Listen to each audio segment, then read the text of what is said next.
Nylon whip makers, are you tired of this? And this? And this?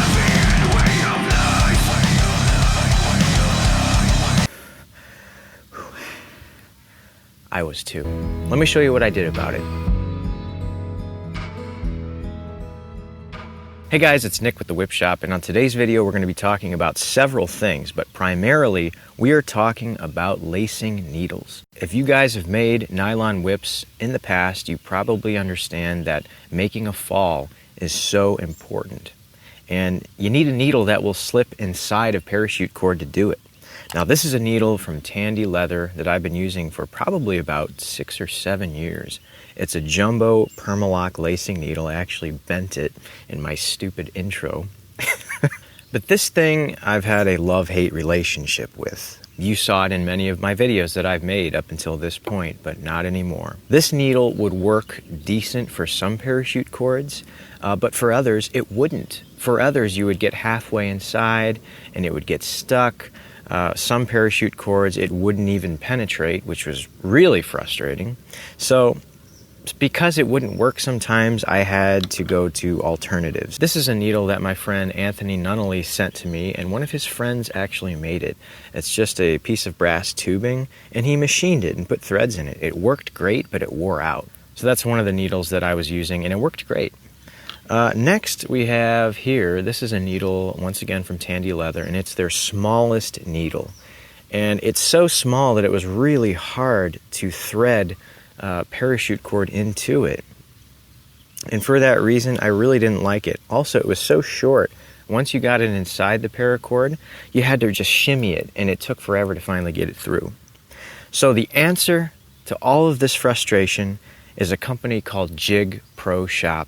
And they were very kind and sent me some needles here. They also sent me this cool mandrel, which we'll take a look at in a little bit for tying knots. So these needles I have found to be the best. And guys, I looked around. I bought several needles from different companies on eBay and on Amazon, but none were as good as these right here. And I'm going to show you just how well these things work. Make sure you get the Type 1 micro needles. There will also be another set of needles that says 550 paracord, but you don't want that. You want the smallest one, Type 1 micro. They have a bunch of different color options if you guys are interested in that. They have black, blue, and anodized pink there, and silver. So check them out. You won't be disappointed in these needles. Let's lace this thing up and let me show you how it works. So in it goes. Now you'll notice this is actually a piece of 550 parachute cord in my hand. This isn't 650, this is thinner, a little bit thinner. So in we go. And there's literally, look at how easily it slips in there. No worry whatsoever. Pull it out. That's 550 parachute cord, no problem. I've tried these needles on so many different cords. I even have here, if I can find it, I think I dropped it. There it is. I even have here some 3mm nylon cord from the paracord store. And we're going to try the same thing with that. This cord is 3mm wide. It's quite a bit smaller than 550 parachute cord, but we're going to see just how easy this needle slides through even something this thin. So in we go.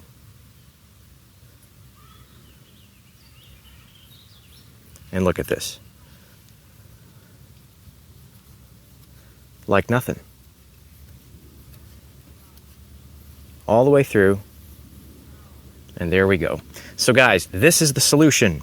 I've looked around. I did the homework. And Jig Pro Shop is the only place that I could find needles that work perfectly for making falls. They also work really well for making knots because they're so skinny and smooth. They're made out of stainless steel, unlike brass, which is a softer metal and is susceptible to scratches. I did get a lot of use out of this needle, but it's time for something better, and technology has gotten better.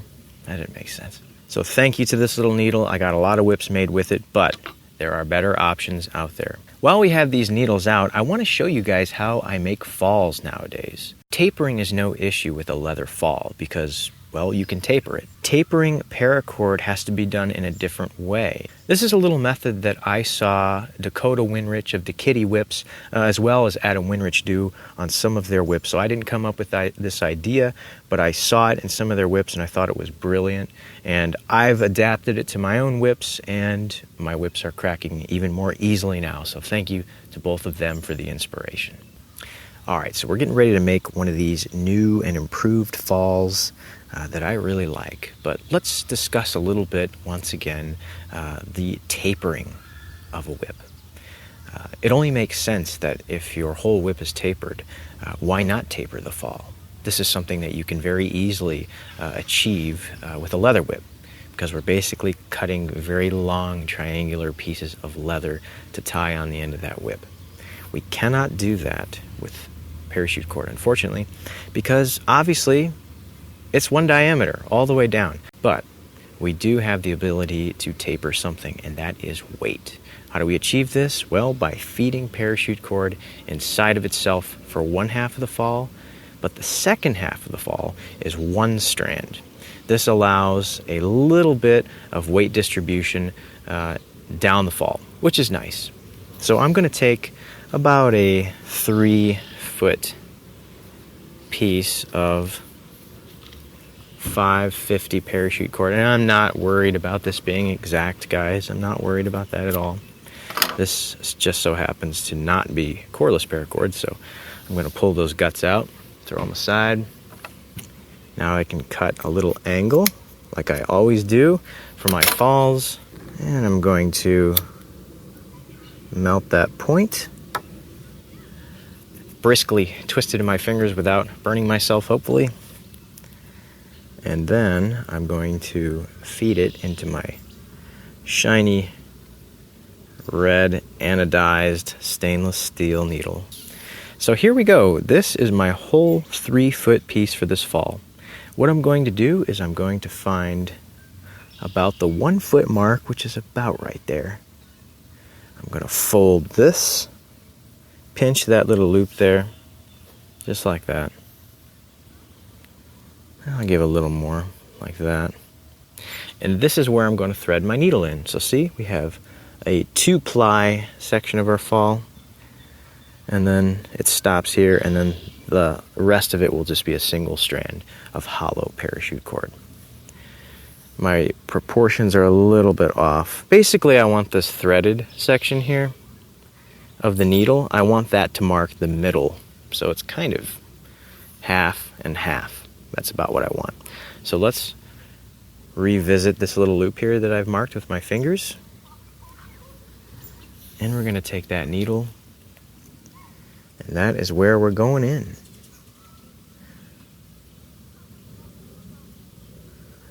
After a lightning bug there. After years of struggling with this needle, and don't get me wrong, it had its high points in my whip making career, but there were so many times where I would purchase maybe a different color of parachute cord, and it was getting to the point where I would buy some parachute cord from trusted sellers, and the color that the paracord was dyed in, perhaps maybe it's a different temperature, that cord would shrink up a little bit, and this thing just wouldn't fit anymore. And that was really frustrating. So that little demonstration I showed you of these new needles being able to fit in 3mm cord, these things fit in anything. So you will never run into that problem if you're using these needles ever again. Proceed. So here we are, we're threading that cord inside of our 550. Notice, look at this. Look at this. That is how easy you can slide that thing in.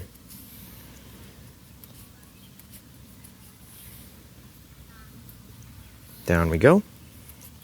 And we're going to go all the way down until our loop begins to close there. And that's about what I want. I'm going to go all the way and find my needle. At this point, I'm going to actually pop that needle through the sidewall of my cord like that. And we're not tearing any of the fibers at all. What we're doing is we're just finding a space in between. These sharp little needles are very efficient at finding their way through the walls of paracord. So that's why when you're threading this thing up, sometimes it's easy to actually accidentally poke it through the sidewall, which is, I think, a good problem to have, because you would never run into something like that with this guy. So we popped it through. Now what I'm doing is I'm holding the base just south of those threads, and I'm actually going to unscrew the needle from the threads. I can feel it's disconnected now, and I'm going to pull it out. We can set that aside now. Now at this phase, I'm going to go back to my loop, pinch that, and then go all the way down to get the slack out of it. And there we have a nice 2-part fall. As you can see here, this part is one strand fed inside of itself. It ends, and the rest of it is just a single hollow strand of parachute cord. I tried these on my whips, and they crack so much easier. Once again, a huge thank you to Adam Winrich and Dakota Winrich, who I drew the inspiration from. Of course, at this phase, it's a good idea to melt and not lose my needles in this mulch under this picnic table. I think I see it. I'm going to grab my lighter and I'm going to melt the end here so we don't have any fraying going on. Next, I'm going to do something that you might think is odd, but there is a reason for it. So I'm going to find where that one strand ends inside of the parachute cord and then the loop here, and I'm going to tie a knot inside the middle. The reason I just did this is because when we open that loop up to attach it to our whip, when we slide the end of our whip through this loop, of course we want to make that bigger so it'll actually fit. But if I didn't tie that knot in there, we would just be pulling that strand out because there's nothing to hold it inside of the cord. So this knot is simply holding our spot there so we don't lose it. See that? I can pull all I want, but this knot is saving me a lot of time and frustration. Now we can go over to our whip in progress, slide the end of it. We can cinch this back up like this. We can take this knot out at this juncture. So this, for example, is the placeholder. You think of this as the end of a whip. I can take this knot out, and then I can just slide down, and now that 4-point or 6-point fall hitch, whatever you choose, will hold this in place so we can take that knot out, and there is your fall. Try this thing. This is so nice, especially for shorter whips that are already very light to begin with. If you put a very lightweight end to your fall with in combination with maybe a light cracker, you'll be able to finesse that whip and get it to crack like you wouldn't believe. So give this a try. So before we end this video, I want to do a little comparison between two falls that are the same length and two crackers that are the same thickness and same length. So the fall that's on this whip now is about a 2-foot fall, and it's made the traditional way that I've been doing it for years, which is paracord fed inside of itself, so it's 2 layers all the way down to the cracker. The whip we're going to be using is a 5-foot wooden handled bullwhip, and I'm going to actually remove the cracker that's on it now so that we stay consistent when we're doing the comparison. So in with the new cracker, just going to tie that lanyard knot. There's a link in the description where you can get these awesome fids for doing this, by the way. And there we go. So we're just going to make sure that both of these falls are the same exact length. And perfect, all the way to the end. So let's take this whip out and test crack it. This is test number 1 with a normal fall, I guess you could call it, with 2 strands fed together the whole length of the fall with the cracker.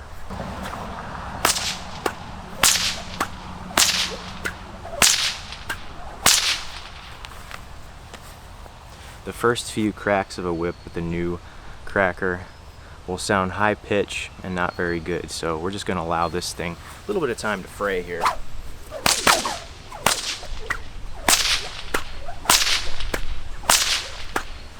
There you go. You can hear the sound is now getting deeper.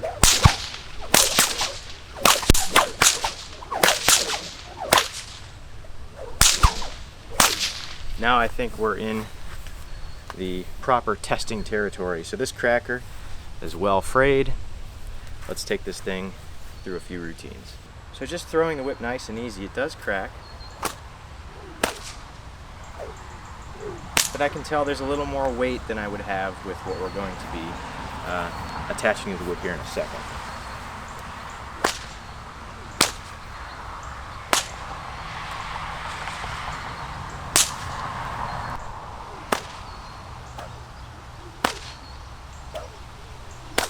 Alright, so our new fall has been attached. This fall is the same length as the previous one. The only difference is this fall has one piece of paracord fed inside of itself until the halfway point, and the second half is one hollow strand of gutted 550 parachute cord. So let's see how it cracks. Let the cracker break in a little bit here, and let's give it a few throws.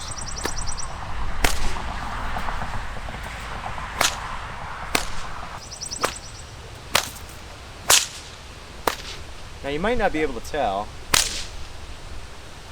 from the sound, but you can definitely feel that this whip is taking less effort to crack. It just sort of feels like you're hitting that sweet spot. And if you listen to the most recent episode of Whipcast, you'll hear myself, Blake Bruning, Steve Townsend, and Franco Zoccali discussing that sweet spot and fine-tuning falls.